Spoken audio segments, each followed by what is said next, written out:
நல்ல ஃபேமிலி என்டர்டெயின்மெண்ட்டாக இருக்குது மேம். டிபிஹெச்கே நல்ல மிடில் கிளாஸ்க்கு ஏற்ற மாதிரி கொஞ்சம் ரியலிஸ்டிக்காக கொடுத்துருக்காங்க.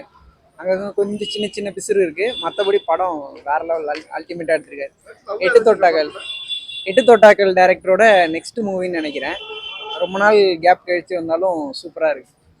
அப்ரிஷியேட் பண்ணுறேன், அவங்க டீம் நல்லா ஒர்க்கிங் போகுது. Thanks ma'am.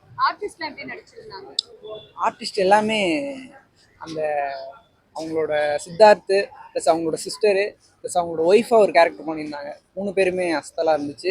ப்ளஸ் அடிஷ்னலாக நம்ம சரத்குமார் தேவயானி சொல்லவே வேணாம், அவங்க காம்போவும் சூப்பராக இருந்துச்சு.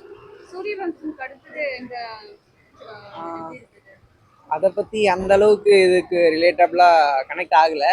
மற்றபடி அதுக்கு இதுக்கு சம்மந்தம் இல்லை. மேபி அந்த காம்போ நல்லா இருந்துச்சு பார்க்குறதுக்கு, எங்களுக்கு பிடிச்சிருந்துச்சு. மியூசிக் டைரக்டரை பற்றி எனக்கு தெரியல மேம். ஆனால் மியூசிக் வந்து நல்ல ஒரு எமோஷனலாக கனெக்ட் ஆகிற மாதிரி அங்கங்கே லாஜிக்கலாகவும் கனெக்டடாகவும் கொடுத்துருந்தாங்க. ரொம்பவே பிடிச்சிருந்துச்சு. ரொம்ப ரஷ்ஷாக அடித்து துவச்சி அதை மாதிரி இல்லாமல் கொஞ்சம் மைல்டாக சாஃப்டாக இதமாக இருந்துச்சு. ஏன் மேம், கண்டிப்பாக அதில் ஒரு 2 மெலடி இருந்தது, அது ரொம்ப பிடிச்சிருந்துச்சு. அதுவும் நல்ல ஃபேமிலி ஆடியன்ஸ் எல்லாருமே அது கவர் பண்ணுவாங்க, எல்லாருக்குமே ரொம்ப பிடிக்கும் இந்த படம்.